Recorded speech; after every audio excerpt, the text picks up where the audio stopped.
ಓಂ ನಮಃ ಶಿವಾಯ. ಓಂ ಶ್ರೀ ದುರ್ಗಾಯ ನಮಃ. ಜೈ ಶ್ರೀರಾಮ್. ನನ್ನೆಲ್ಲ ಪ್ರೀತಿಯ ವೀಕ್ಷಕ ಬಂಧುಗಳಿಗೆ ಶಿವದುರ್ಗ ಕನ್ನಡ ಆಧ್ಯಾತ್ಮಿಕ ಚಾನೆಲ್ಗೆ ಸ್ವಾಗತ. ಇವತ್ತು ಸಂಪೂರ್ಣ ರಾಮಾಯಣ ಅಂದರೆ ಶ್ರೀ ವಾಲ್ಮೀಕಿ ವಿರಚಿತ ಸಂಪೂರ್ಣ ರಾಮಾಯಣದಲ್ಲಿ ಮೊದಲಾಗಿ ಬರುವಂಥದ್ದು ಬಾಲಕಾಂಡ. ಆ ಬಾಲಕಾಂಡದಲ್ಲಿ ಮಹಾಮುನಿಗಳು ಅಂದರೆ ಮಹರ್ಷಿ ವಾಲ್ಮೀಕಿ ಅವರ ಹಿಂದಿನ ಪೂರ್ವಾಪರ ಒಂದು ಕಥೆಯನ್ನು ಹೇಳ್ತೇನೆ.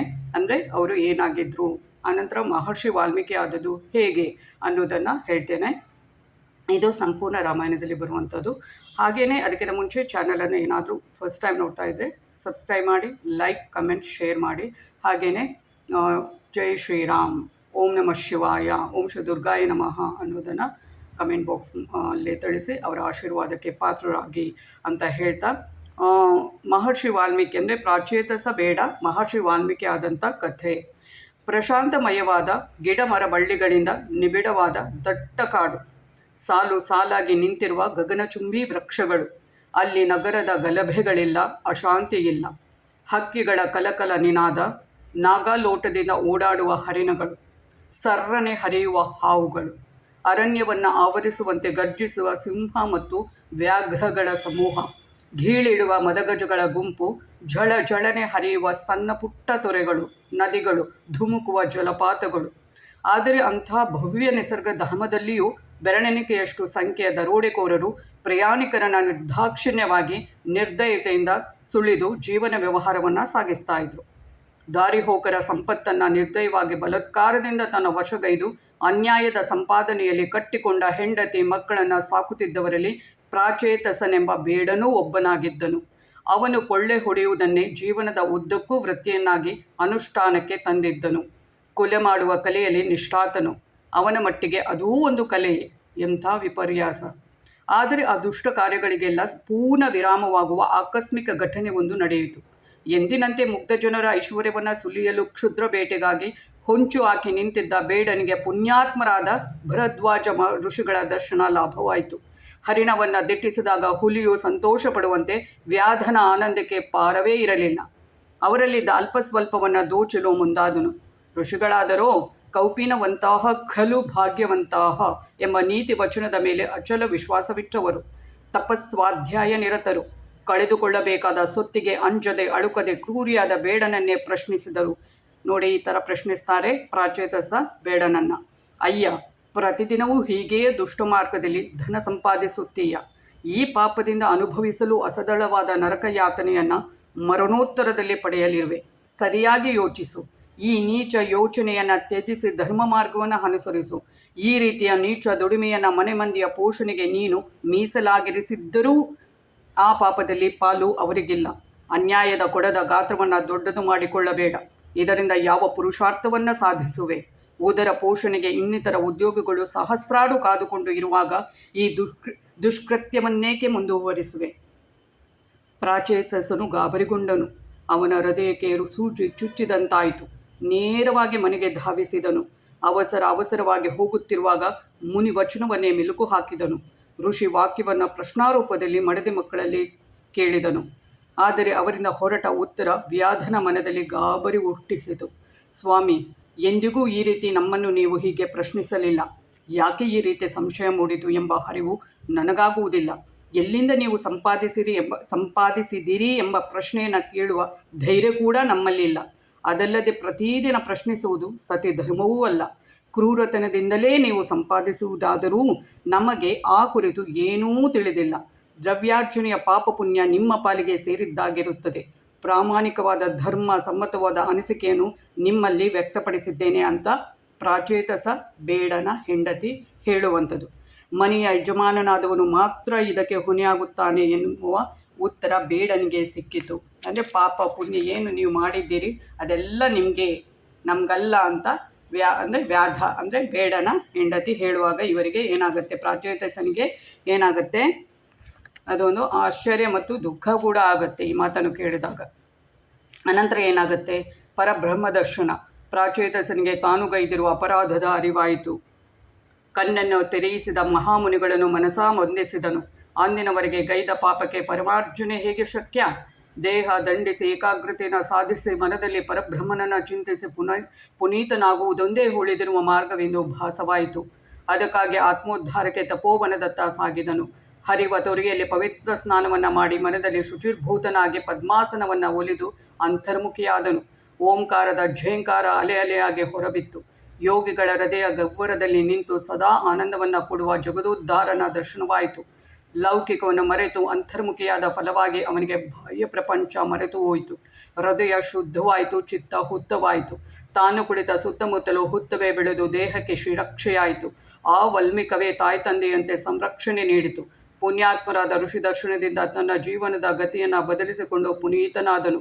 ಪೃಥ್ವಿಯ ತಳಭಾಗದಲ್ಲಿರುವ ಕಾಂಚನವು ಶೋಧಿಸಿ ಶುದ್ಧೀಕರಿಸಲ್ಪಟ್ಟಾಗ ಮೈಕೈಗಳಿಗೆ ಒಪ್ಪುವ ಆಭರಣಗಳಾಗುವಂತೆ ಪರಮಪೂಜ್ಯರಾದ ಮುನಿಗಳ ದರ್ಶನದಿಂದ ನಿಕೃಷ್ಟವಾದ ಜೀವನಕ್ಕೆ ತಿಲಾಂಜಲಿಯನ್ನಿತ್ತು ಜಗತ್ತಿಗೆ ಚಂದ್ರನಂತೆ ತಂಪನ್ನು ನೀಡುವ ಮಹರ್ಷಿಯಾದನು. ವಾಲ್ಮೀಕಿ ಎಂದು ಕೀರ್ತಿ ಪಡೆದನು. ಕನಕ ಸಂಘಾತ್ ರಜತಂ ಕನಕಂ ಭವೇತ್. ಬಂಗಾರದ ಸಂಪರ್ಕದಿಂದಾಗಿ ಬೆಳ್ಳಿಯೂ ಸ್ವರ್ಣವಾಯಿತು. ನಿಷಾದ. ಆನಂತರ ಅವರು ಏನಾಗ್ತಾರೆ, ಬೇಡ ತಪಸ್ಸು ಆಚರಿಸಿದ ನಂತರ ಏನಾಗುತ್ತೆ, ಆಮೇಲೆ ಮಹರ್ಷಿ ವಾಲ್ಮೀಕಿ ಆಗ್ತಾರೆ. ಆ ನಂತರ ಏನಾಗುತ್ತೆ ನೋಡೋಣ. ನಿಷಾದ ಅಂದರೆ ಬೇಡ, ನೀನು ಇನ್ನು ಬದುಕಬೇಡ ಅಂತ ವಾಲ್ಮೀಕಿಯವರು ಯಾರಿಗೆ ಶಾಪ ಕೊಡುವಂಥದ್ದು ನೋಡೋಣ. ಆತ್ಮಶುದ್ಧಿಯ ಫಲವಾಗಿ ಅರಣ್ಯದಲ್ಲಿ ಆಶ್ರಮವೊಂದು ಬೆಳೆದು ನಿಂತಿತು. ಕ್ರೂರಿಗಳ ನೆಲೆವೀಡದ ಅಡವಿಯು ಸಾಧು ಸಂತರ ಪುಣ್ಯಧಾಮವಾಯಿತು. ಶಿಷ್ಯರಿಂದ ಆಶ್ರಮದಲ್ಲೆಲ್ಲ ವೇದಾಧ್ಯಯನ ಯಜ್ಞ ಯಾಗಾದಿಗಳು ಅವ್ಯಾಹತವಾಗಿ ನಡೆದವು. ತ್ರಿಕರಣ ಪೂರ್ವಕವಾಗಿ ವಿಶುದ್ಧಾತ್ಮರಿಂದ ಮಾಡಲ್ಪಟ್ಟ ಹೋಮದ ಧೂಮ ನಭವನ್ನು ಅಡರಿತು. ಮುನಿ ವನಿತೆಯರು ಆಶ್ರಮ ಶೃಂಗಾರ ಪತಿ ಸೇವೆಯಲ್ಲಿ ಮಗ್ನರಾದರು. ವಟುಗಳು ಹೋಮದ್ರವ್ಯ ಸಮಿಧೆ ಸಂಗ್ರಹದಲ್ಲಿ ನಿರತರಾದರು.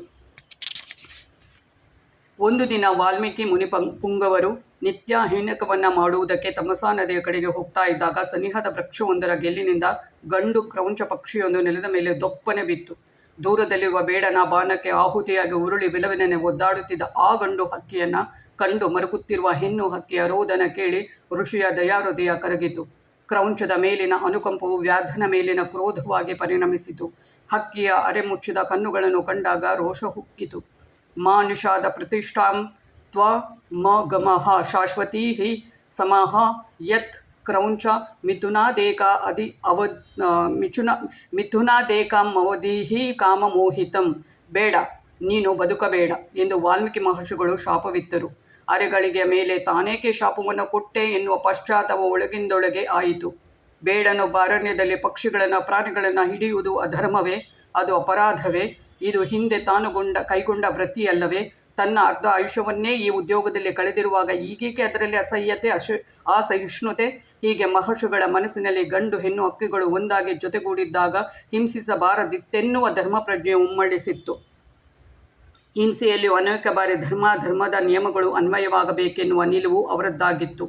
ಆದುದರಿಂದ ಅವರ ದುಃಖ ಮರುಕಳಿಸಿತು. ಮನಸ್ಸು ಅಷ್ಟೊಂದು ತಳಮಳದಲ್ಲಿ ಇರುವಾಗಲೂ ಹೊರಹೊಮ್ಮಿದ ನಿಷಾದ ಶ್ಲೋಕ ಸುಂದರವಾದ ಛಂದೋಬದ್ಧವಾದ 32 ಅಕ್ಷರಗಳಿಂದ ಕೂಡಿ ಅನುಷ್ಠಪ್ ಛಂದಸ್ಸಿನಲ್ಲಿದ್ದು ನೀರಿನ ಬುಗ್ಗೆಯಂತೆ ಸುಲಲಿತವಾಗಿ ಹರಿದ ಕಾವ್ಯ ಗಂಗೆಯಾಯಿತು.